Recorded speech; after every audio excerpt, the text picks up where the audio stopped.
Cool. So this is the this is the B final.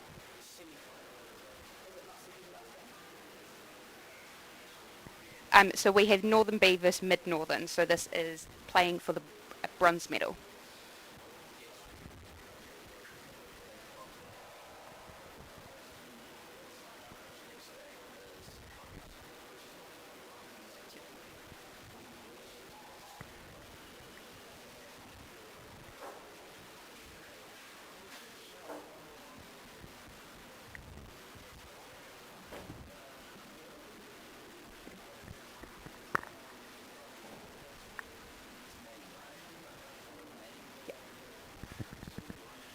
So Maddie, who do you think will win today? Do you think it'll be Mid-Northern or do you think it'll be Northern B today for the to getting the bronze medal today? This will be a tough one to call with 0-0. So we have had Mid Northern just score. So it will be a quite interesting one because so Northern haven't had a lot of pull time this year. They've had their main pull shut, and so they have the shallower depth that they've been working with.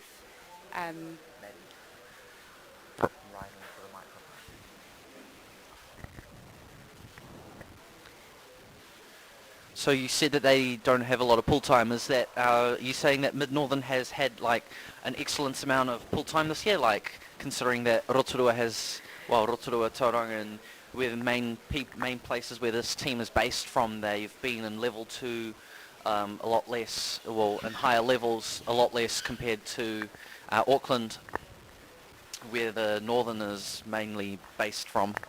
Yeah, so the Northerners had, I believe, 6 pull sessions before they've come to this tournament. 6, that's not a lot.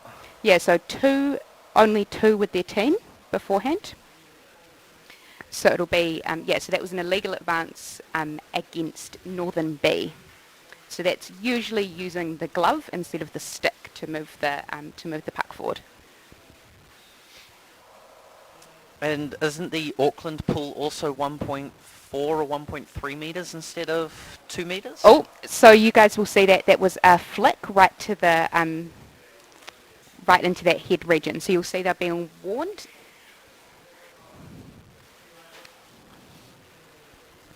So, and the rest will just be have checked on that player as well to make sure that they're not injured. To make sure that they don't need to get a concussion test.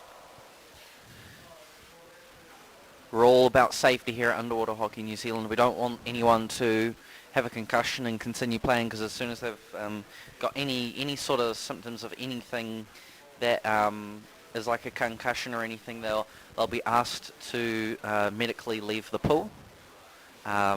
Because it's just safer for everyone in the pool to not worry about anyone with any sort of injuries. Yeah, so that was number 9, Black, using their glove to advance the puck. So with that on that concussion point, so even when a lot of the time it can be a deflection, so that's like 2 sticks going in for each other, and it will pop up and hit someone, and even though it's no fault of the players, the refs will stop the game and just call an equal puck to make sure that they're checked on.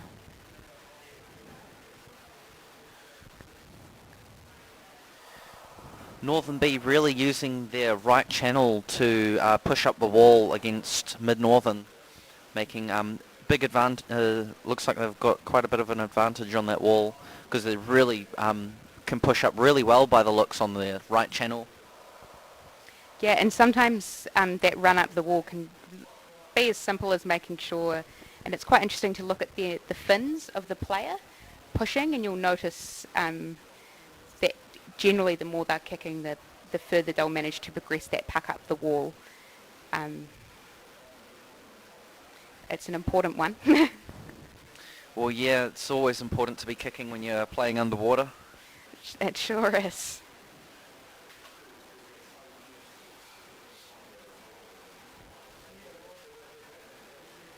Pretty close game so far. Yeah, nice turnaround. So you can see that breakaway, and beautiful breakaway right there.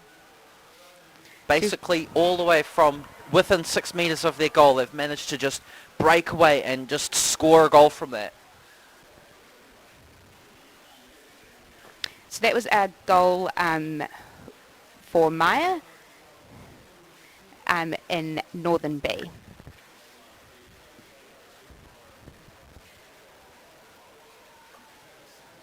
So a very nice breakaway, and you'll see that Mid-Northern sort of, it's weren't quite looking for that, weren't quite expecting that turnover. They were trying to push up themselves and score their own goal, and just left a nice little hole there.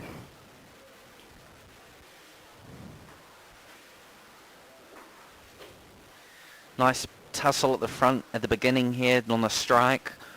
It looks like the position's really just being passed around between team to team, and you can just tell it's a pretty even game just because the puck just stays within 5 meters of like the center line on each side. Yeah, lots of turnovers, and you guys can see even from the scoreline, it's a nice tight game. So that's always exciting. A lot of the time these bronze medal matches can have even closer scorelines than the gold medal matches. Yeah, that is definitely true. So if it was to be equal, at the call of time, we give them a 1 minute break, and then we go into sudden death. And so that's first goal scored would then win the game. And win It's the medal. always nice to see a game go into sudden death. Oh, Always gets really exciting. It's exciting, especially in a medal match. Those sudden death, you'll start hearing the sidelines. Well, the louder they cheer, the harder they swim. Yeah, pretty much, and all the players, all the parents, any of their teammates from the other grades or other teams, they're always there yelling. So this is a team timeout that Black called. So they are taking a minute break. So each team has the ability to take one timeout per half. And so sometimes the coaches call these to give a little bit of coaching advice, and sometimes literally just because they're doing a good job and they want to give their team a bit of a rest. Yeah, it's really strong advantage for both teams, because it is both teams that get that rest for a whole minute. It really just makes the game slow down a little bit, but then also like you just see a lot longer periods of time that the players are underwater after team timeouts, because they've just got that energy restored in them again. Yeah, and especially important in a competition like this, where a lot of the players are lacking a bit of fitness from not having had that pool time this year. And we're actually playing in a lot larger pool than normal, so it's actually 17 metres wide and 25 metres long. So the weekly tournaments are usually played in like a 12 by 15 pool. And these tournaments here are usually only played in a 25 by 15 metre pool. So we certainly didn't make it easy for anyone with fitness struggles, which is basically all of the players, including the referees. Well, it's international pool size, correct? Actually, well, yes, it is international pool size, but the pool, there is flexibility with the pool size. So it can be anywhere from 1.8 to 3.4 metres deep. So 3.4 metres? Yeah, it's pretty...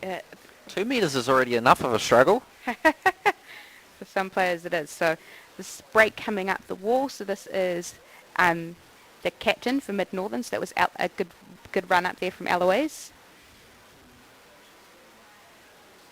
And so you can see Mid-Northern trying to bring it out of that corner and sort of swim it on that diagonal, and that was to try and get that a nice run so that they can try and score in the middle of the goal bin.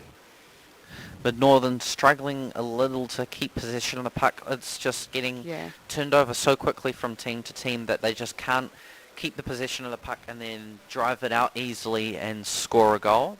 Yeah, so you'll see Northern B trying to run it at that wall, and that's pretty much just because the wall is the furthest place from the goal bin. and that's exactly why you see Mid-Northern trying to get it out into that centre instead of trying to score it along that wall. And you'll notice it's because they have about 2 inches to score it in from the side wall, and 3 metres to score it in from the middle of the pool. So it's a lot easier to find if you're out in front. Oh, that one was a close Oh. one.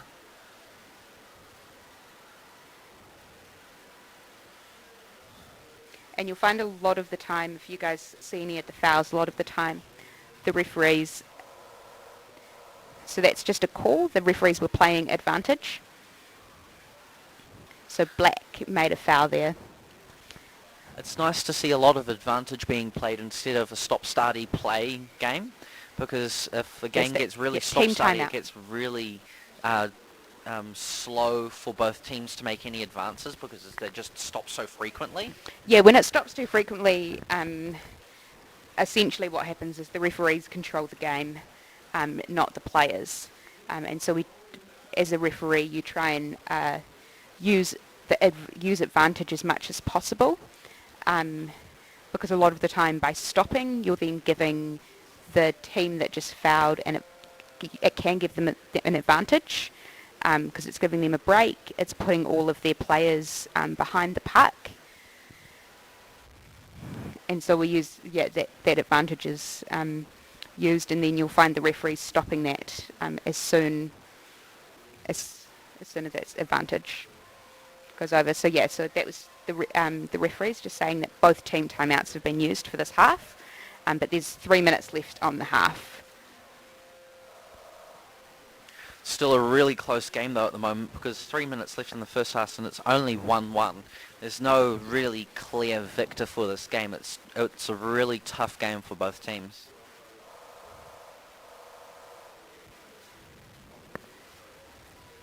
Mid-Northern really struggling to peel the puck off the wall there and get it out nice and wide to get it to a forward so they can score it in.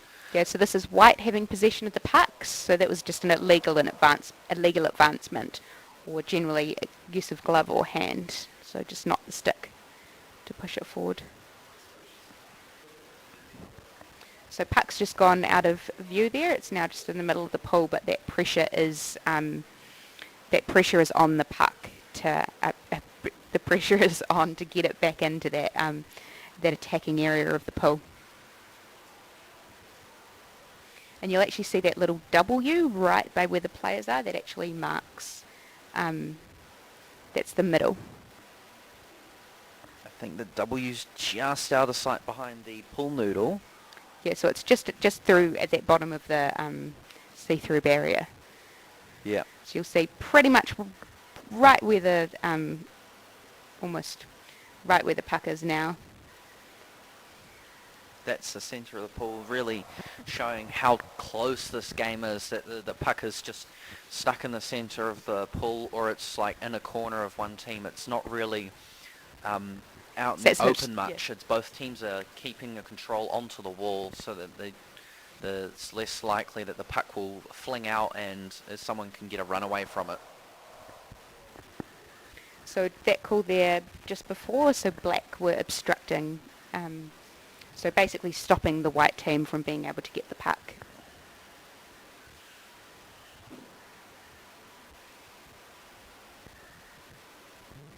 So you see again that play is, as Jared's been saying, migrating back again to that wall. It's going from one wall to the other wall. It's not really in an open space game because it's both teams. It's just as soon as they get possession, they want to get it to that wall, as I said before, just to lock it down, to make sure that it doesn't escape behind them. And it's a long swim. 17 metres is actually about the size of usually the normal length of the court that most of these players are used to playing in. Here again, going from the other side of the opposite side now back to this close side of the pool to the wall. It's just relentless on both teams' behalfs to keep it on the wall. Yeah. So we're just coming. So that's now half time, and so we're 1-1 at half time. So this will be a real this first section of play after the buzzer goes is it's usually a bit of a mental game. Who can come out there the strongest? Yeah. Keep control of that and really use that intensity, or as I sometimes just say, the mongrel.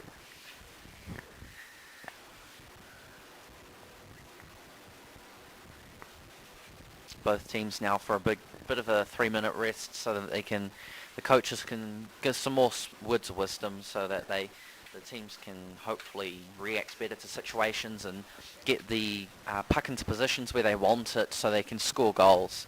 It's halftime's usually after halftime it's usually both teams play a lot better because the coaches just know exactly the words to say to get the teams to move from maybe attacking in a certain way to attacking just in a little bit of a different way to get that little bit of extra pressure on the opposite team. Yeah, also with that lack of fitness, 3 minutes is a good time to recover too. So sometimes it's literally just that you can get down to the bottom of the pool and you'll start to notice, and it will be interesting to watch out. Just as soon as this game starts up again, you'll start seeing them just stay down on the bottom a little bit longer.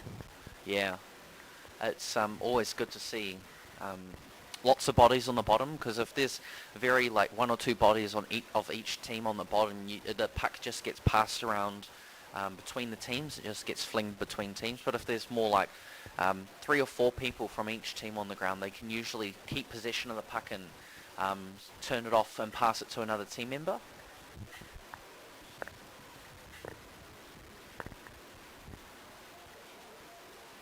And also, the refs have been having a bit of a chat, and so that's just they'll be talking, just talking about any players that they need to watch out for. They're actually using a headset this game, so they actually are fully aware each time. They'll know even if they can't see the numbers that the other ref is holding up.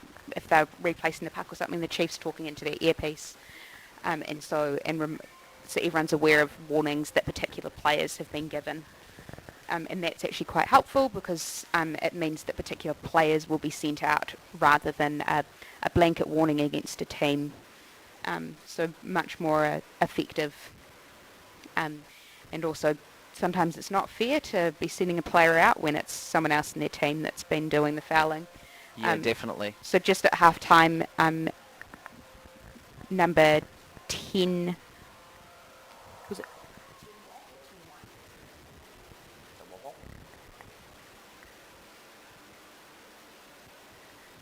So I believe there's currently 2 players sitting on individual warnings.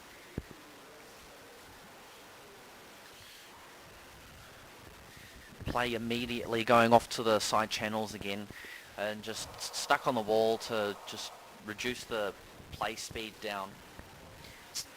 So that's number 10, illegal advancement of the puck in the black team. So that is Anya. Will they be sent out, or was it the white team that got the player warning for number 10? So the player warning, I believe, was for stick infringing. Stick infringing. So, okay. So yes, it would have to be the same infringement to be sin binned. Yes, for if it is a minor foul, you have to do them. So this is number 9 for an illegal advancement on the white team. So number 9 has not done an illegal advancement, so they haven't received a warning.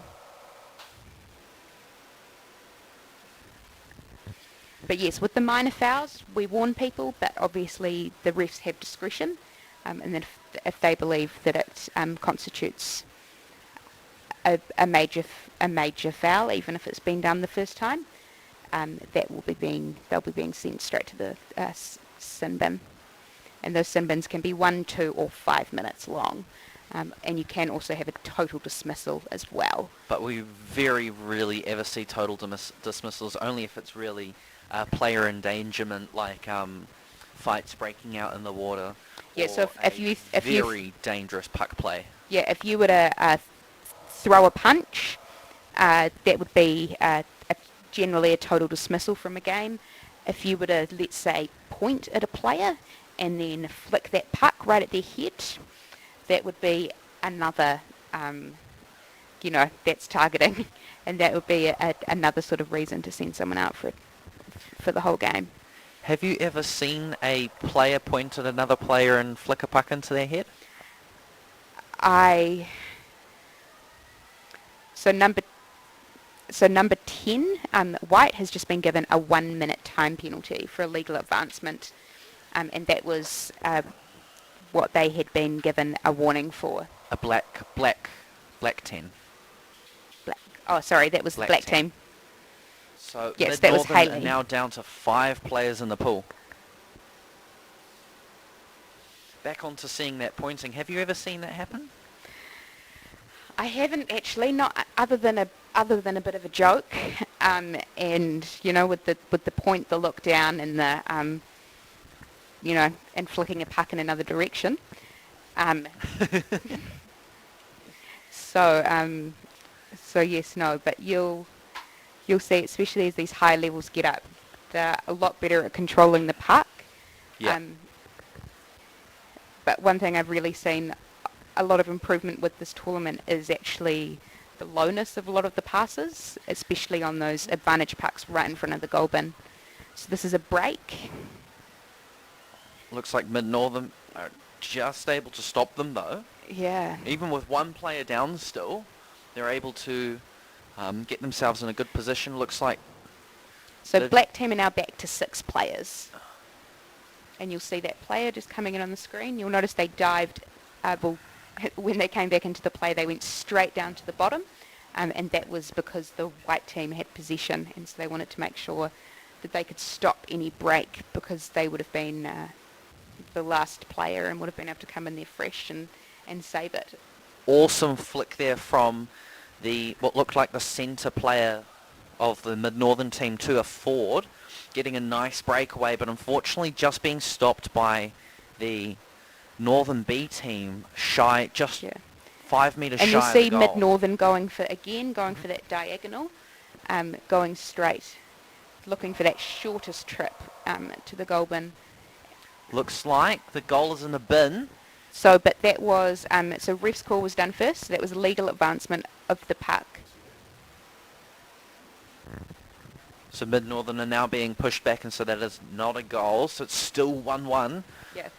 So you'll find a lot of the time with these calls, if the defending team right in the goal bin, a lot of the time the refs won't really call an advantage for very long, or it's quite rare. A lot of the time they'll just call it up straight away, because you're not really getting a lot of an advantage by having the play continue if it's right on that goal bin down in your defending half.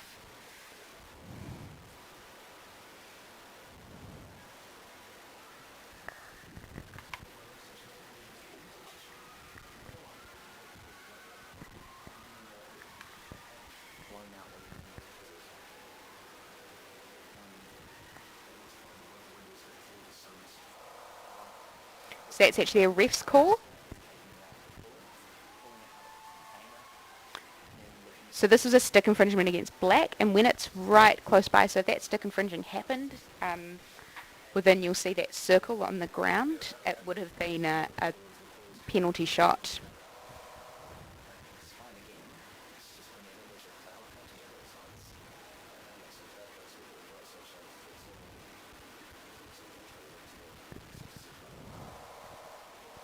So you'll see that call happened outside, but also it was actually against the attacking team. So number 20, Phoebe, so that was stick infringing. And that's Phoebe's first offence.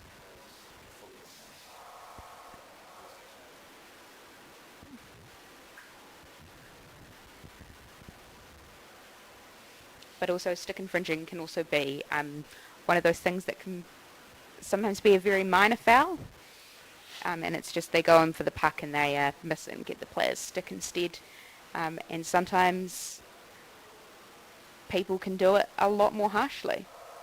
So you'll just see that was black player coming in.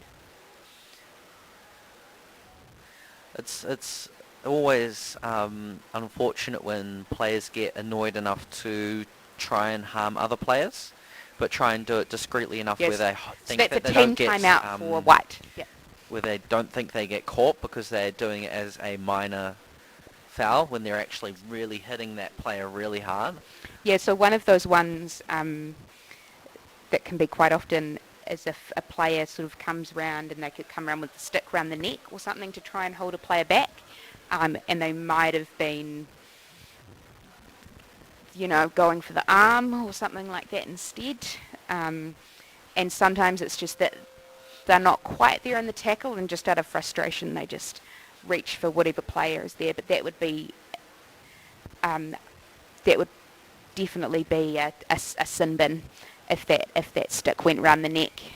For at that least a minute, maybe 2 if they were unfortunate enough. So major foul, at least 2 minutes. So that could be called as unsportsmanlike.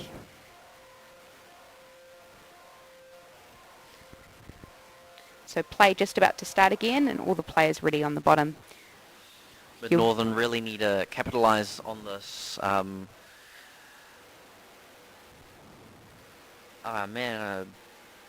Brain fart, forgot what it's called. Advantage, there we go. Really need to capitalise on this advantage and get the puck into a very good position to score the goal to really put pressure onto the Northern B team. Yeah, you'll see no goals scored this half, so you really, you don't want to be leaving it down to the last few minutes and putting it into overtime. Overtime's never nice to play.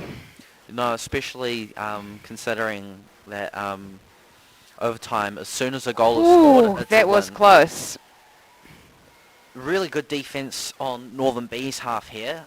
Just before the puck went into the goal, they managed to scoop it out of the way and actually stop the goal from being scored. Yeah, you'll see they got that just on the lip of the goal bin.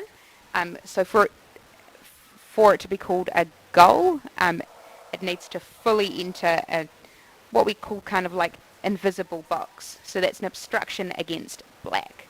So white were essentially being stopped from getting cleanly to that puck.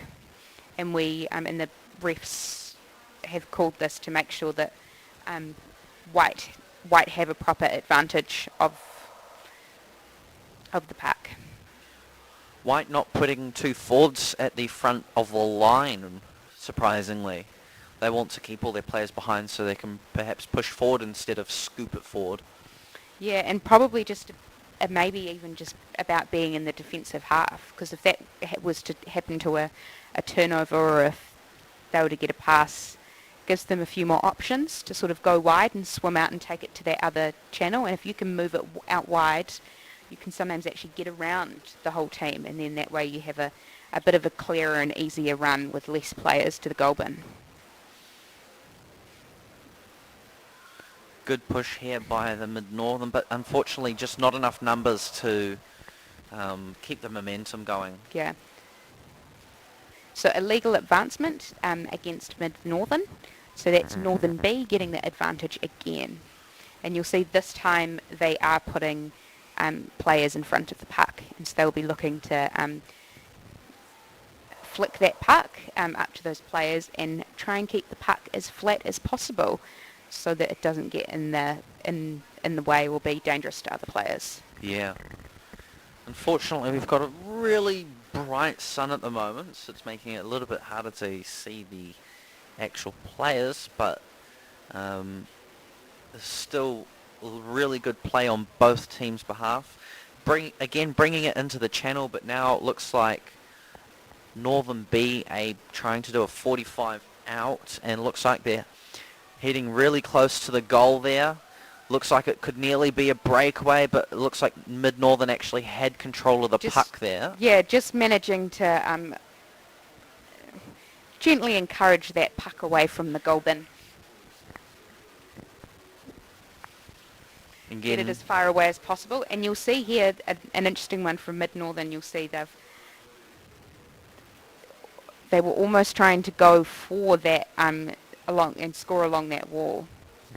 Mid-Northern with a little bit of a breakaway here, but it looks like The refs are called a infringement against Mid Northern. Yeah, so someone just coming in for an illegal tackle there, so stick infringement.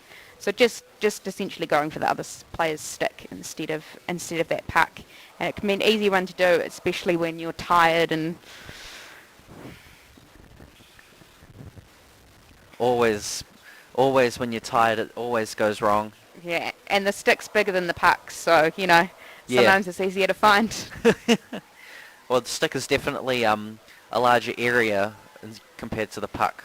Yeah, and also the puck only sits on one side of the stick as well. Obviously you can play it with all those surfaces as long as it's away from the hand Yep. at the front there, but it is quite interesting to see sometimes players come from behind where the player's holding the puck or something. So we're charging up into that goal bin. Nice team. Mid Northern have just managed to direct it out to the side, and you can see Northern B were just trying to bring it back into the centre so they could try score it in that centre again.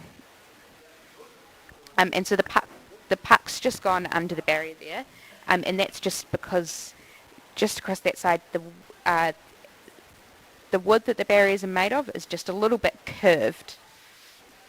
And so if the puck is sort of put there with force, it can sort of slide out. And so these barriers will be reaching, the building blocks of them, the bottom reaching the end of their life cycle. Yeah, hopefully next tournament the barriers are fully planted onto the ground, so it's just a lot harder to get that puck out, and it's just keeping the consistency of play going, because as soon as the puck goes under, the refs have to call it, because it can either be a very big advantage for a team, or it can be extremely hard to again get that puck from under that barrier. Yeah, no, so it does. It gives Mid Northern with a really big breakaway here, but just not able to score it. So there you'll notice that Mid Northern player came right in on that goal, managed to get it almost all the way to the to safety on the wall, and she was then backed up by her other players who were then able to help her out. Again, there was only this looks like it's probably like it's a goal. It's scored. So you'll just see that there was. Is that a goal, Maddie? Yeah, so that was a goal to black number 2, so Charlotte Webb scoring that. So Awesome. You'll notice that was scored mainly because they managed to get it and obviously in front of that team. So Northern B one of them had a very weak body position, so they just kind of came down basically with only their stick. And then the other Northern B had obviously a player that was down had gone in for the tackle, and so they weren't able to reach the puck to help out. Gone in for the previous tackle. So yeah, we're in the last minute now. Mid Northern really putting that pressure onto Northern B. Yeah, and Northern B have been in control for a lot of this game, really, and doing some really good defensive work. Both teams really being Yeah. in good control, but not really enough to push it into the goal easily. It's mainly been breakaways that we've seen in this game to score most of these goals. Yeah. So yeah, there's been some really good defending and really good directing of that puck out towards the wall when teams have been defending. Northern B really need to get a breakaway here if they want to score a goal. Oh, and they have a swim, but there are players that are there to catch them. Mid Northern going they'd for really the safe have- bet, putting it back into the side. So unfortunately there won't be enough time to score a goal here. So that's full-time, end of game, and congratulations to Mid Northern who have run the bronze medal in the girls under 18 grade. So next up, the game we have. Next up is the finals game between boys. I'm pretty sure it is Mid Northern versus, I'm pretty sure, Northern A. Let me double check for you guys. Mid Northern versus Northern A. Stay tuned on the Sky Sport Next YouTube channel to watch that live. Live coverage of that is on the Sky Sport Next channel. Make sure you go there to watch both of the final games, because they'll both be hosted on that Sky Sport Next YouTube channel. Do we have a link to the Sky Sport Next YouTube channel on our underwater hockey page? We have one linked on our Facebook page currently at the moment, so if you head over to our Facebook page, the official Underwater Hockey New Zealand Facebook page, there should be a link there to the Sky Sport Next YouTube channel. Yeah, and WUHA, which are the Wellington Underwater Hockey Association, who are hosting this tournament, they also have a link on their Facebook page as well. So either of those will send you directly to the Sky Sport Next YouTube channel, which is hosting the finals live. See you guys there.